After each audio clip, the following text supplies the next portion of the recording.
보시죠. 이 손으로 쓴 건 제가 기록을 남긴 것입니다만은 바로 저 두 지역으로 해서 들어왔습니다. 지금 나곡 휴게소나 뭐 이 울진군 북면 나곡리 그 다음에 갈명제 동해 휴게소 이 모든 것들이 지금 다 존재하고 있는 곳입니다.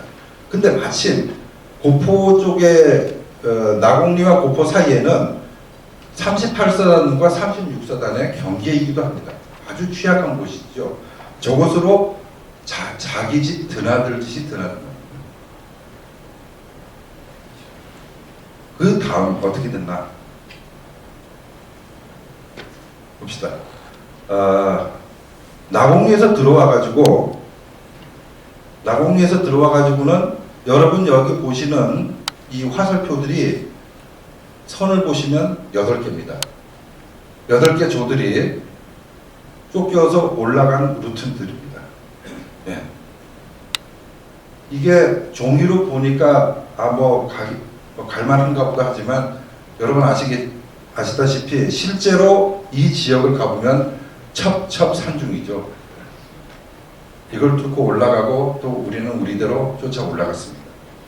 그런데 11월 2일 날 60명이 들어오고 난 뒤에도 이 나곡리 고포리에 있는 초병이 침투하고 있는 공비를 보고 숨어버렸습니다. 그리고 공비들이 다 지나가고 난 뒤에 알립니다. 그러니까 중대장은 그 빈 바다에다가 박격포와 사격을 한 뒤에 상부에다가 의심나는 선박이 있어서 격퇴시켰다고 허위 보고를 하고 덮었습니다. 실제로 제대로 신고가 된 것은 11월 3일 오후 2시 반에 고포리로 침투했던 부대 중에 한 팀이 요 지역에서 산골에서 일가족을 모아놓고 선동을 했습니다. 이 사람들이 머리를 잘 써가지고 안심시킨 다음에 헤어지고 나서 부랴부랴 뛰어내려와서 신고를 합니다. 그게 처음 신고입니다. 그러니 들어와서 그 다음날까지 이 120명이 어느 정도로 많이 이렇게 진행됐는지 아무도 몰랐죠. 더군다나 아부는 전체 침투 인원이 40명 정도로 파악하고 있었습니다. 이것이 120명으로 알게 된 것은 11월 27일 오후에 대해서 그만큼 그 당시엔 우리 대비태세도 참 힘들었고 모자랐습니다. 개방산입니다. 거의 이 선까지 올라갈 때는 거의 한 달이 지나게 됩니다. 한 달 동안 이 안에서 지지고 볶으면서 서로 숨바꼭질을 하면서 수많은 사상자들이 나오기 시작하죠. 그러다가 개방산에서 이승복군을 만납니다. 이승복군이 사고를 당했던 12월 9일 전까지 여기서 몰려 올라가면서는 민간인들을 19명을 참살합니다. 그러니까 불과 한 달 동안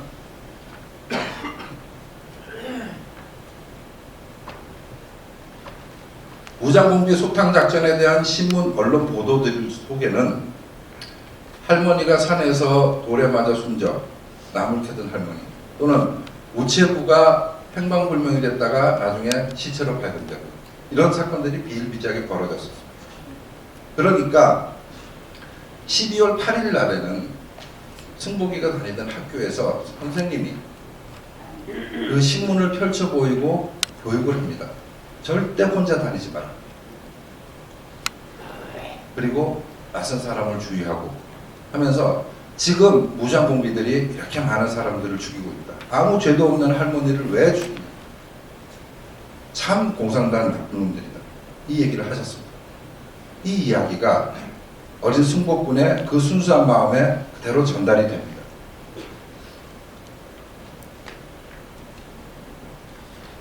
자, 이거는 요도를 여러분들이 좀 더 이해하기 쉽게 하도록 제가 만들어 놓은 겁니다만, 여기가 승복이의 집이고 저쪽이 동해바다입니다.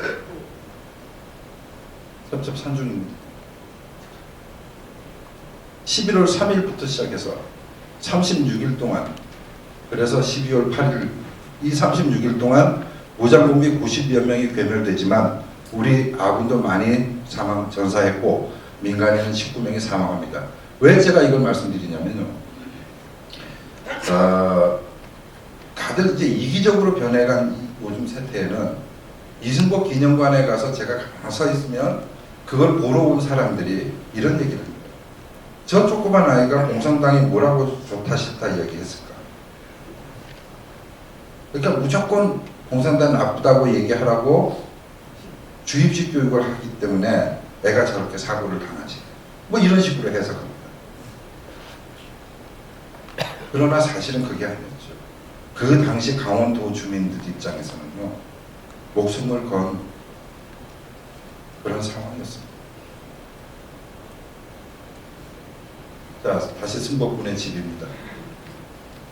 12월 9일날 밤에, 지금 이 사진은 밝은 낮에 찍었지만 그날 밤, 제가 현장에 가보니까요, 산 속에 있는 집이어서 오후 4시쯤 되면 이미 산은 넘어갑니다. 해가. 그죠? 깜깜해집니다. 그리고 났을 때 쪽으로 5명이 침투해 들어옵니다. 제가 그림을 찍어가지고 여러분께 보여드리겠습니다. 밖에서 인기척이 나는데 5명입니다. 그러면 몇 명이나 있을까요? 아마 최소한 10명이나, 그죠?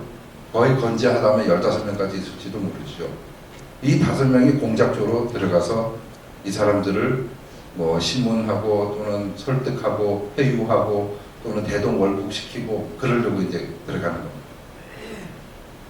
이때 이 방 안의 내용은 잘 안 나오는데 이 방에서는 어떤 상황이었냐면요. 문을 열면 이쪽 오른쪽 벽 쪽으로 조그만 안진뱅이 책상이 있었고 9살 승복이는 거기 앉아서 숙제를 하고 있었습니다. 그 다음에 방문을 바라보고 벽을 기대 앉아 있었던 이학관군은 이제 산촌에서 먹고 살 게 거의 옥수수입니다.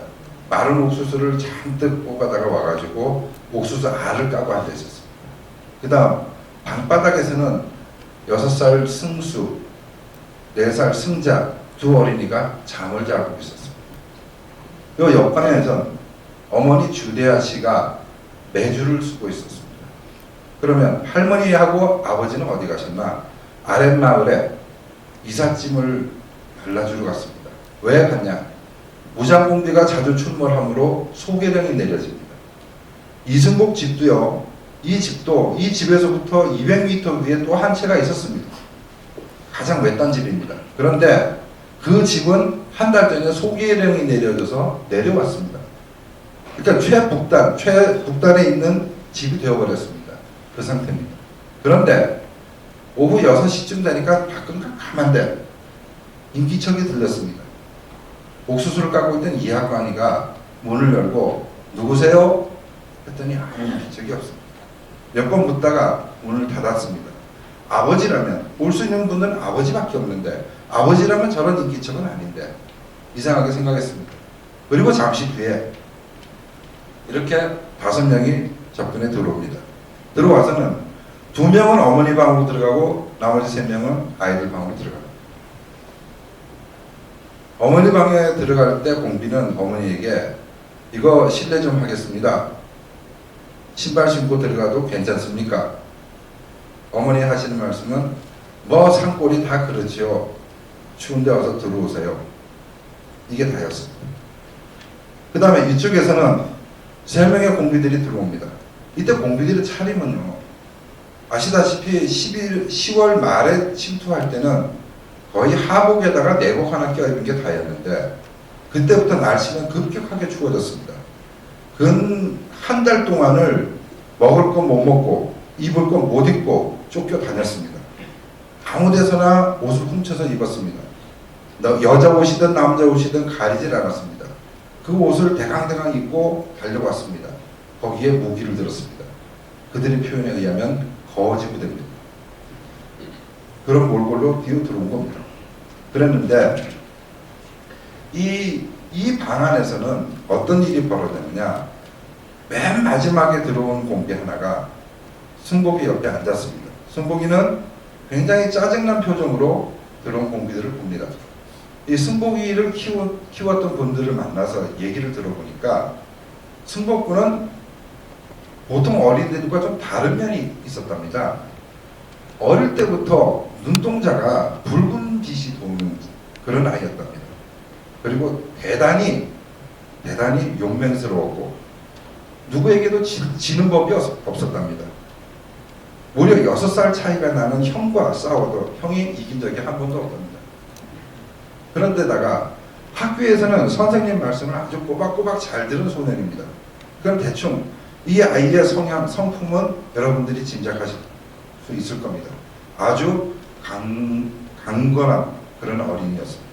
그런데 밤에 양해도 안 구하고 불쑥 신발 신은 채 자기 방으로 들어오는 이 세 남자들에 대해서 승복이는 아주 불쾌했겠죠. 보는 척 만척하면서 다시 연필을 들고 공책에다가 숙제를 하기 시작합니다. 그랬더니 가까이 간 공비 하나가 승복이에게 묻습니다. 야, 이 책 이거 미국에서 준 거냐? 아닌데요. 그러면 이 공책은 미제지? 아니요, 우리나라 거예요. 이제 화가 납니다, 공비가. 야, 이 연필은 그럼 미제구나. 이거 아니에요. 이것도 우리가 산 거예요. 이제 정치부 소대장이 어떤 점수를 매길지 이 친구가 거꾸로 이제 후달려지기 시작합니다. 그래서 그 어린아이한테 아주 본격적인 질문을 던집니다. 야, 너는 북한이 좋니? 남한이 좋니? 그 말에 승복이는 발끈하죠. 배운 바가 있습니다. 그동안 양면을 19명이나 학살했습니다. 그래서 이렇게 대답합니다. 우리는 북한이 싫어요. 나는 공산당이 싫어요. 이 말을 합니다. 근데 이 말이 이 무장공비의 뇌관을 때렸습니다. 갑자기 미친 것처럼 대검을 뽑고 일어나면서 승복이의 멱살을 잡고 번쩍 들어 올립니다. 그리고는 대검을 승복의 입에다가 넣고 좌우로 갈라버립니다. 바로 이 순간 되면 나머지 공비들은요, 저놈들 제가 하는 것보다 내가 더 잔인하게 하지 않으면 내가 거꾸로 상대적으로 당합니다. 그래서 덩달아 일어나면서 그 안에서 학살을 극이 벌어지기 시작합니다. 승복이가 당할 때 이학관 씨는 벽에 앉아 있다가 튕겨 나오듯이 일어섭니다. 일어서니 바로 앞에 앉아 있던 공비가 개머리판으로 이학관 씨를 때려서 눕히고, 그리고 나니까 그 옆에 있던 공비가 대검을 꺼내가지고 등에서부터 내려 찍습니다. 그때 옆에 두 어린아이가 자다가 잠에 깹니다. 울기 시작합니다. 이 어린아이를 어떻게 때렸냐면 이학관 씨의 기억을, 아픈 기억을 다시 더듬고 일어났습니다. 손으로 두 아이의 다리를 잡고 거꾸로 들어서 벽에다가 내쳤습니다. 그 벽에는 피와 머리카락이 흥건하게 흘러내리고 있습니다. 마찬가지로 어머니 방에서도 사람 살려는 비명소리와 함께 난리가 났습니다. 아마 걸린 시간은 한 3분 정도 되지 않았을까요? 그동안에 이학관 씨는 나중에 확인된 상처로 보면 총 36군데의 자상을 입습니다. 3분 동안 36번을 찌른다면 대단한 힘이 아니고서는 어려울 겁니다만, 그리고 나서 모두 죽은 것으로 판단한 공비들이 시체를 밖으로 끄집어냅니다. 그러나 입을 찢었다고 죽지는 않습니다. 아직도 살아있죠, 승복이가. 그들을 마당에서 다시 돌로 내리칩니다. 승복이의 사인은요, 나중에 이장을 한 사람을 찾아서 물어봤더니 두개골이 다 깨져 있었답니다. 직접적인 사인은 걸 겁니다.